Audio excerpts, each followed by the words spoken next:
désormais sur les rails. Le FNFI a été porté sur les fonds baptismaux au Palais des Congrès, à Kara, au cours de cette cérémonie présidée par le chef de l'État.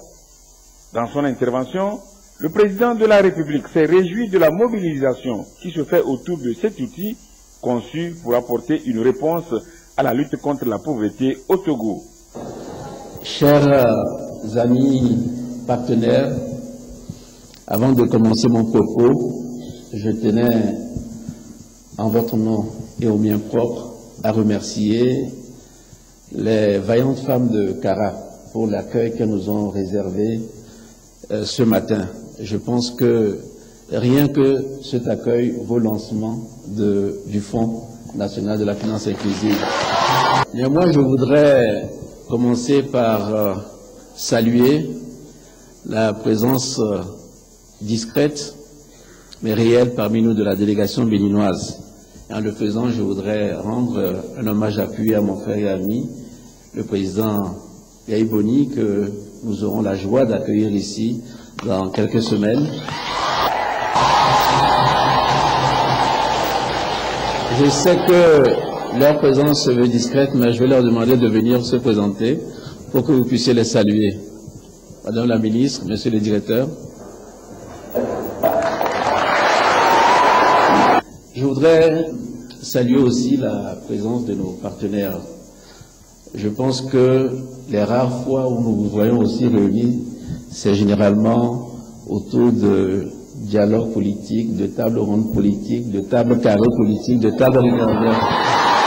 Mais aujourd'hui, nous avons voulu vous montrer un autre visage du Togo. Et je pense que, au travers de l'accueil, je l'ai déjà souligné, mais également des prestations des chorales, des femmes de King Vincent, de Mme Finiki, vous avez vu que, même si nous sommes à Kara, c'est un projet qui est national et qui a l'adhésion de toute la population togolaise.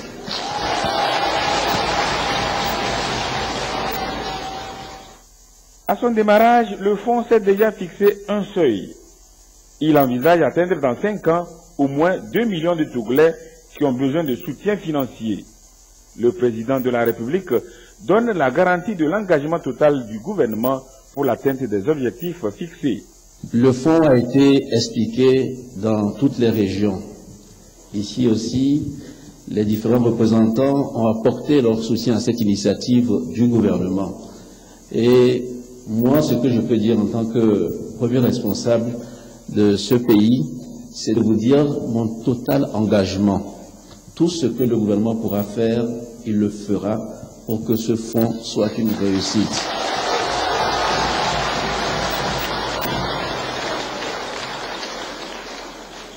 Nous ne pouvons pas laisser dans notre pays les pauvres s'appauvrir davantage.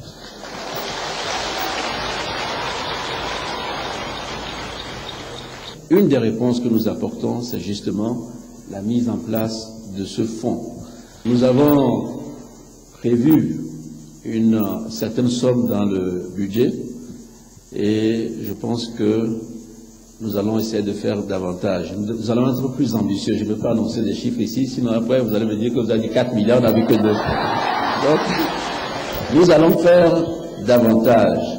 Le plus important, quand on prend l'argent, c'est de respecter les règles et de rembourser.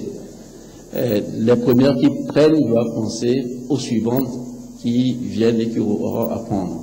Donc, soyons déterminés, soyons ambitieux, et puis je donnerai rendez-vous à mes amis du Bénin dans 5 ans, on sera plus qu'à 57 milliards. Vous aurez compris que le fonds est donc lancé ce samedi 25 janvier à Kara.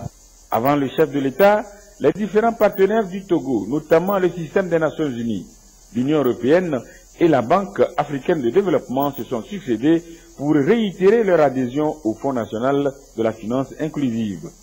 Ce fonds, placé sous la tutelle du ministère du Développement à la base, est orienté vers les populations des campagnes et des villes et qui mène des activités génératrices de revenus. Et outre l'innovation du Fonds national de la finance inclusive, le gouvernement togolais a mis en exécution plusieurs autres projets pour le développement de l'économie de proximité. Au nombre de ces projets, les plateformes multifonctionnelles qui sont pilotées par plusieurs départements ministériels. Leurs représentants étaient cette semaine à Naki Est pour une évaluation des ouvrages. Le compte rendu avec Désiré Aloy. La délégation interministérielle composée de techniciens des ministères du développement à la base, des travaux publics et de la planification a constaté la poursuite de réalisation des travaux sur le tronçon d'Apaon-Naki Est et les ouvrages connexes, notamment les plateformes commerciales. Depuis des années de nos papas, on n'a jamais vu ça. Le goudron, ça pana. Le marché construit avant dur. Si on voit ça, mes enfants et nos arriérés, ils feront ça que c'est trop. Celui qui a fait le projet là, c'est fort Nyasingbe, qui est en train de faire ça. Il faut que Dieu le remercie. À Mango et à Saint-Cassé, la délégation a visité d'autres ouvrages, à l'instar de cette centrale d'autopromotion paysanne de Didonte à Dapaon, un exemple réussi de développement à la base. Nous sommes maintenant en coopérative, dans une fédération de coopératives. On a 22 coopératives qui travaillent dans le secteur, dans l'union. Donc, nous leur donnons du crédit intrant pour le maïs. Il y a aussi les semences que nous vendons. On leur vend les semences de maïs, la tomate, tous les produits, tout ce qui est produit maraîcher, on les vend. Cette visite est un cadre pour juger l'accroissement de la capacité d'absorption des financements et l'efficacité de gestion des projets. Nous sommes aujourd'hui pour faire donc le suivi de l'ensemble des actions de développement, l'ensemble des programmes de développement qui sont en cours d'exécution dans la région des Savanes. Nous constatons que globalement, les projets s'exécutent dans de bonnes conditions et que si tout se passe bien, les ouvrages pourront être livrés à bonne date.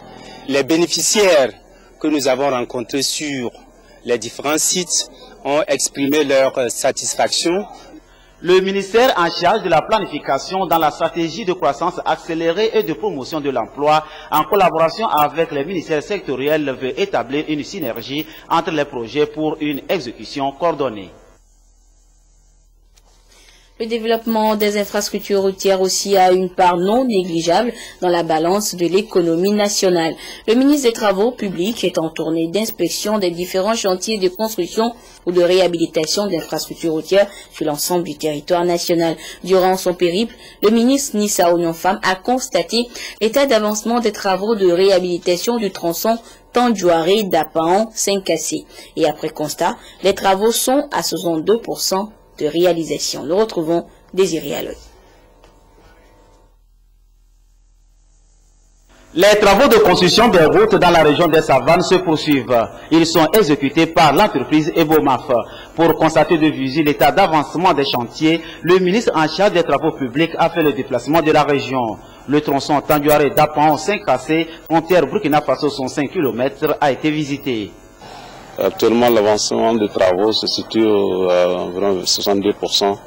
Et présentement, on est sur le pont de Saint-Cassé, pont frontalier de Saint-Cassé, qui était prévu pour dédoubler afin de renforcer le pont ancien qui existe déjà. Au niveau de la chaussée, tous ce qui est travaux de terrassement sont terminés. On est au niveau des travaux de couches de fondation qui sont stabilisés au sol. Et après ça, il y a les travaux de couche de base qui est en grave bitume de 10 cm et les travaux de couche de roulement qui est de 5 cm que nous avons remarqué tout à l'heure au niveau du PK 51 au village de Tumbo. Après ce constat encourageant, cap sur le pont métallique de Boadé entièrement réalisé par l'entreprise EcoBTP. Puis, le périple du ministre Nissa Ognonfam le conduit sur le tronçon d'Apaon frontière Pognon, distant de 38 km en finition. Un joyau apprécié par les riverains. Maintenant, Le tarif est diminué pour nous. Le tarif d'Apaon Pognon est diminué. Le tarif d'Apaon Kompienga est diminué. Donc nous sommes joyeux pour ça. C'est ça qui va amener le développement du milieu. La route est bitumée, la population va développer. Notre intérêt, c'est pour le commerce. Et pour nous, les femmes qui sont vers Bengal, on remercie beaucoup le président de la République parce qu'il nous a donné la route. Cette visite du tronçon raccourci qui relie Togo, Burkina Faso et le Niger achevée, le ministre Nissao Nyonfam va découvrir l'effectivité du démarrage du bitumage de la route d'Apaon-Borgou, 49 km, avec ses 8 ponts et un poste de péage prévu. Les travaux relativement ralentis ont redémarré. Il faut reconnaître que les travaux ont pris beaucoup de retard entre Dapaon et Borgou. Donc il faut aller très rapidement. Pour Borgou-Mandouri, nous sommes dans la phase de préparation de lancement des travaux. Les travaux Tanduare 5AC, nous avons vu que tout se passe normalement. Nous avons constaté d'une manière générale que tout se passe bien. C'est vrai, il y a quelques petits problèmes encore à régler. Au niveau de Dapaon-Pogno, c'est essentiellement le problème lié au péage. Les travaux sont terminés, il reste quelques travaux connexes à faire. La seconde étape de notre visite sur ce tronçon, c'était le pont de 80 mètres qui a été construit sur la rivière Sansargou. Donc nous avons visité ce pont. Bon, les travaux sont aussi terminés. Globalement, le ministre Nissao Nyonfam est satisfait de l'état d'avancement des travaux. Il a néanmoins demandé à l'entreprise d'accélérer, mais sûrement, l'aménagement et le bitumage de tous les tronçons pris en compte au bénéfice des populations. Et le ministre de l'Enseignement technique était lui aussi dans les savanes pour la suite de sa tournée d'échange avec le personnel éducatif du Togo. Il a rencontré en fin de semaine le corps enseignant du CRETFP. Nous retrouvons une fois encore Désiré Aloy. La tournée nationale du ministre de l'Enseignement technique, de la formation professionnelle et de l'industrie l'a conduit au CRETFP de Dapaon. Ici, il a encouragé le corps enseignant et les élèves qui ont repris leurs cours. Le statut particulier, les primes d'éloignement, l'équipement des ateliers ainsi que l'introduction de l'enseignement agropastoral ont occupé aussi le centre des débats. Il y a eu des soubresauts et je suis en train de faire pour que cette année, le reste de l'année, ne soit pas perturbé et qu'on termine l'année en beauté. Ils ont des revendications, ils ont consigné ça dans leur statut particulier. Le statut est en train d'être étudié d'une manière favorable. L'objectif, c'est de faire en sorte que de maintenant à la fin de l'année, que le travail se passe correctement, sans perturbation, afin que les enfants réussissent. Le ministre Amadou Brim Brahima Diabaté a en outre rappelé aux enseignants que seul le dialogue permet de trouver des solutions durables à tous les problèmes. Aux élèves, il a recommandé la discipline, l'assiduité et le respect mutuel des comportements sûrs pour une bonne réussite scolaire.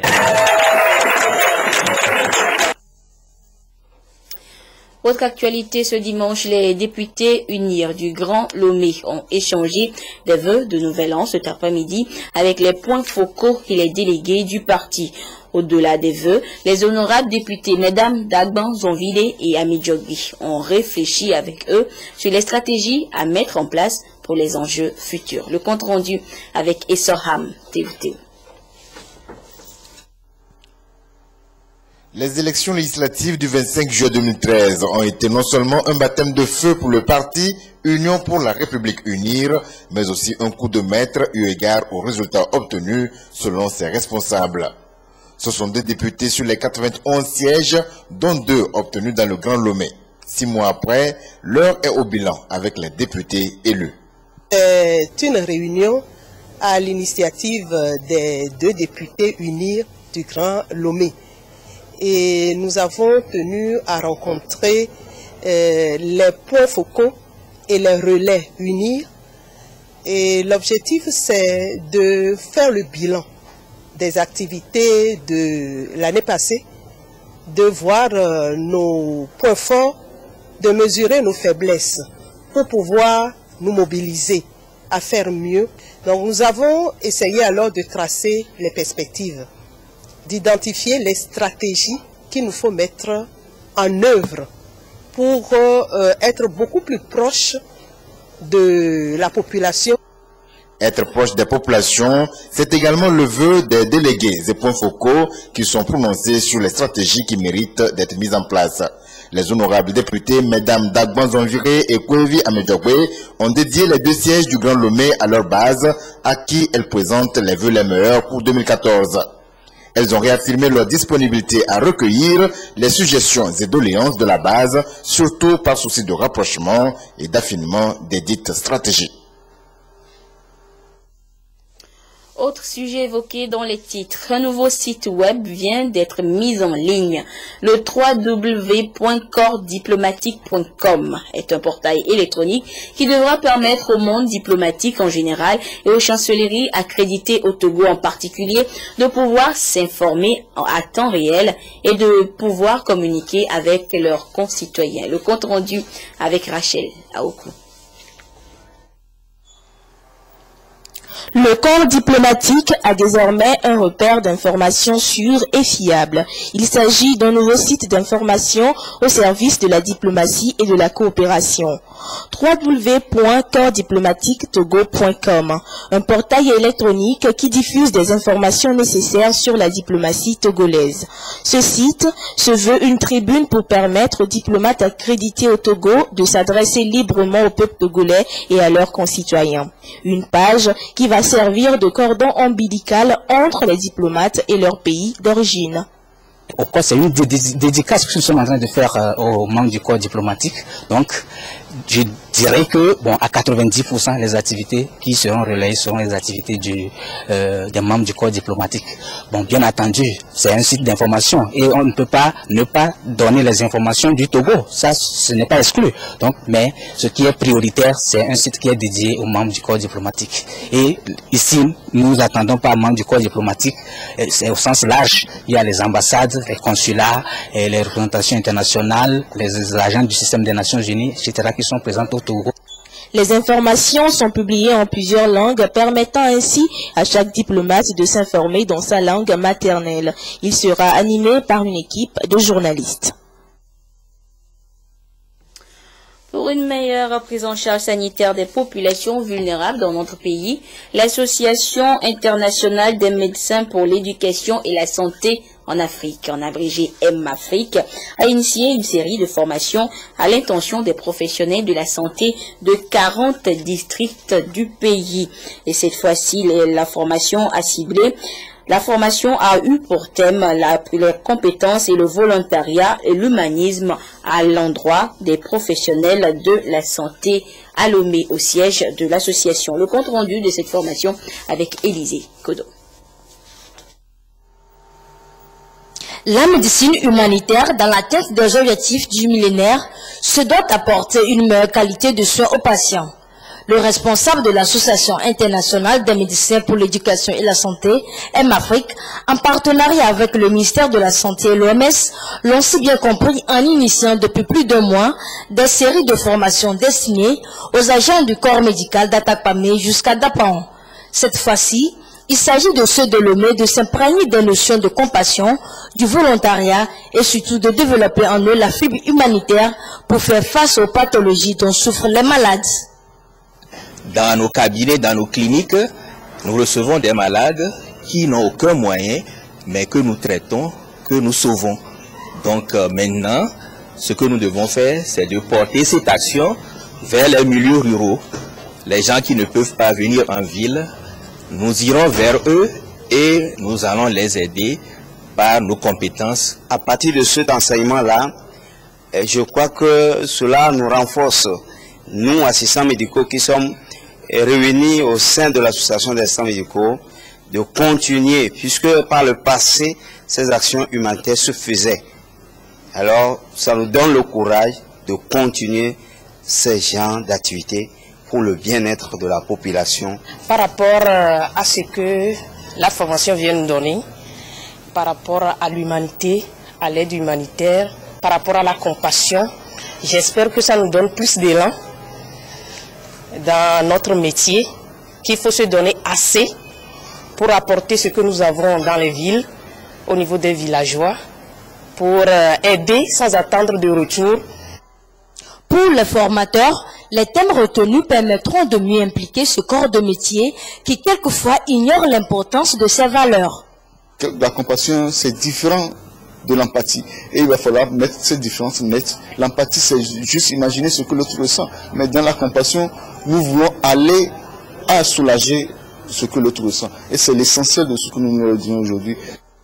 Le docteur Michel Kodom, dans sa présentation, a rappelé la problématique des soins de santé en milieu rural et l'impact de la compassion et le volontariat pour alléger la souffrance des patients. Le défi de M-Afrique est d'amener l'hôpital vers la population. Hors du Togo, c'est hier que le nouvel homme fort de Madagascar a prêté serment, mais juste après la cérémonie, une explosion a eu lieu aux abords du stade principal de la capitale où se déroulait l'investiture. Bilan, un mort, un nourrisson de 2 mois et une quarantaine de blessés. Et c'est l'une des informations sur le continent. C'est ici, à 200 mètres du stade municipal où se terminait la cérémonie d'investiture du nouveau président malgache, que vers 19 h samedi, une grenade a été lancée sur la foule. L'attentat a tué un bébé de 2 mois et fait 45 blessés soignés à l'hôpital. La police a ouvert une enquête. Aucune organisation n'a revendiqué cette action. André Nzapayeke, 62 ans, était depuis novembre 2012 vice-président de la Banque de développement des États d'Afrique centrale. Il a été nommé Premier ministre de Centrafrique et doit désormais former un nouveau gouvernement. Peu connu du grand public, ce technocrate a beaucoup œuvré dans le développement. Sa priorité aujourd'hui, ramener la sécurité dans le pays. Les remettre un peu au travail. Je peux vous dire qu'il y aura harmonie à la tête de l'État centrafricain à partir de maintenant, parce que nous n'avons qu'un seul objectif, tout le monde, quel que soit le bord où les gens se trouvent. Nous n'avons qu'un seul objectif, sortir notre pays de l'ornière. Première mission, rencontrer les groupes armés, ex-rebelles et nouvelles milices, et ce qu'il reste de l'armée nationale pour tenter d'apaiser les tensions depuis décembre, date du début de l'intervention militaire française aux côtés des forces africaines. Les violences ont fait plus de 2000 morts et 1 million de déplacés. Les célébrations du 3e anniversaire de la révolte qui a chassé le président égyptien Hosni Moubarak se sont transformées en manifestations à la gloire du général Al-Sisi, nouvel homme fort du pays. Dans le même temps, les rassemblements des frères musulmans opposants au régime ont été violemment dispersés. Bilan de 24 heures de violence, 49 morts et plus de 1000 arrestations. Dimanche, le président par intérim a annoncé à la télévision la tenue d'élections présidentielles sous 3 mois. Entouré de centaines de sympathisants, plusieurs figures démissionnaires du parti présidentiel ont créé samedi à Ouagadougou le MPP, Mouvement des peuples pour le progrès, un nouveau parti d'opposition. Ces dissidents, anciens maires, ministres ou hommes de confiance du président Blaise Compaoré sont opposés à la modification de l'article 37 de la Constitution. Un changement qui permettrait au président Compaoré, au pouvoir depuis 26 ans, de briguer un nouveau mandat. Un conseil à présent, si vous allez au Congo ces jours, prenez la peine d'avoir des pièces de monnaie sur vous. Sinon, vous aurez du mal à faire de petites transactions ou de petits achats. Depuis quelques jours, on y assiste à une véritable pénurie de pièces de monnaie. Regardez. Pour acheter ce pain, il faudra sans doute avoir la somme exacte en poche, car rendre la monnaie est devenu une mission quasi impossible. En quelques années, les pièces ont déserté le marché de Mukondo à Brazzaville. Les commerçants sont excédés. Moi, ma cliente vient d'acheter des articles pour 250 francs. Elle m'a donné 1000 francs, mais je n'ai pas 750 à lui rendre. Je ne sais pas comment faire, mais où sont passées les pièces? C'est la question que tout le monde se pose. Il semblerait que les Congolais aient choisi de les garder chez eux pour faire des économies. Mais à ce stade, le phénomène grippe les échanges. Certaines transactions ne se font pas à cause d'un simple manque de monnaie. J'oblige avec tous les clients, je dis que non, 2000, 1000 francs, pas de monnaie. Sinon, si tu as 2000, 1000 francs, je n'ai pas de monnaie. Et en plus de ça, les billets d'aujourd'hui n'est plus de billets d'hier. Tous les billets, c'est pas bien, c'est déchiré, on se débrouille avec ça. La Banque centrale n'a pas souhaité s'exprimer sur ce délicat sujet. Ses responsables affirment injecter dans le circuit des millions de francs CFA en pièces. La BEAC invite également les Congolais à venir changer leurs billets contre ces pièces de monnaie, une invitation qui jusqu'ici reçoit peu d'écho dans la population.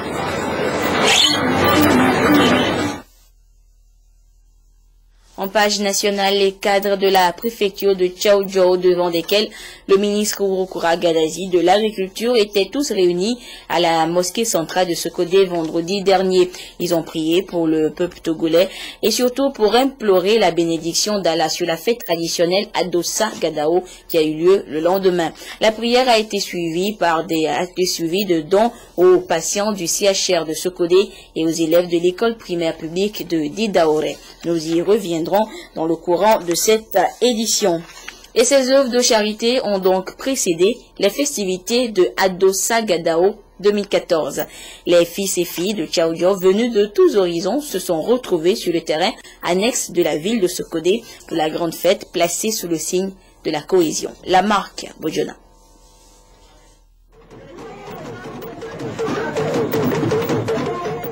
La commémoration de la fête traditionnelle Adossa Gadao est devenue au fil des années un important vecteur de valorisation de la culture Télu qui se définit et englobe les croyances, les coutumes et la tradition.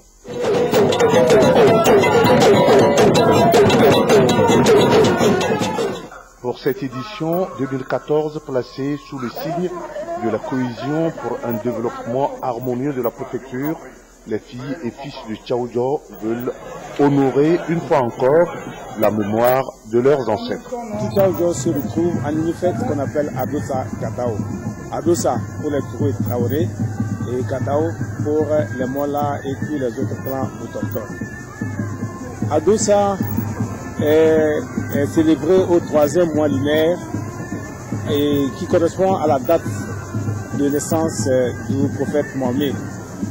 Et c'est une manière de célébrer la bravoure par laquelle le prophète Mahomet a fait répandre l'islam dans le monde. Et c'est alors que les gens, pour le faire, se taillent le ventre avec un couteau bien aiguisé, mais sans se blesser. Alors que Gadao, c'est le patriarche des Mola. Et au XVIIe siècle, il serait installé à Tabalo. Et en mourant, il a laissé avec sa progéniture une chicha. Ce qui est resté mythique, c'est qu'il n'est pas mort enterré. C'est lui-même qui s'est effondré sous le sol, en laissant donc sa chicha sur les lieux. Et c'est juste ce lieu-là qui est devenu un lieu de pèlerinage pour les Molas, qui retournent à chaque année pour rendre hommage à leur patriarche et souhaiter de bonnes récoltes pour l'année à venir. La célébration de la fête Adossa Gadao constitue un symbole très fort dans le répertoire des fêtes traditionnelles de notre pays, a exprimé le ministre des Enseignements primaires et secondaires représentant le chef de l'État.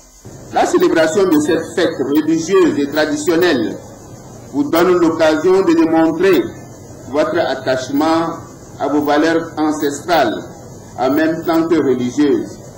Elle permet donc de faire découvrir des valeurs traditionnelles, artistiques et culturelles du peuple Télu.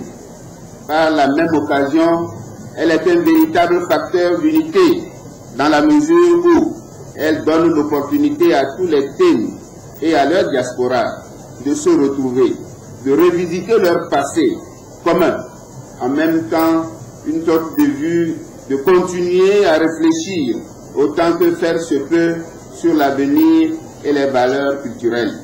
L'une des manifestations phares inscrites au programme de cette célébration, la danse Adossa ou la danse du couteau. Elle a rassemblé une foule sur le complexe sportif de Sokodé.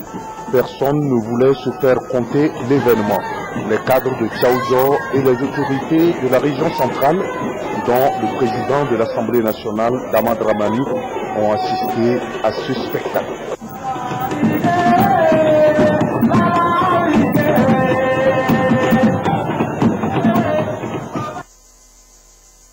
Et c'est sur ces prouesses du peuple thème que se referme cette édition.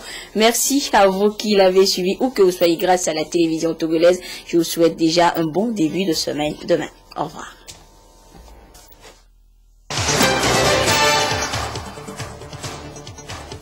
Les populations démunies du Togo pourront désormais avoir aisément accès à des microcrédits pour la réalisation de leurs activités génératrices de revenus. Ceci est possible grâce au Fonds national de la finance inclusive lancé hier au Palais des Congrès de Kara par le chef de l'État, Faure Timna Nyazingbe.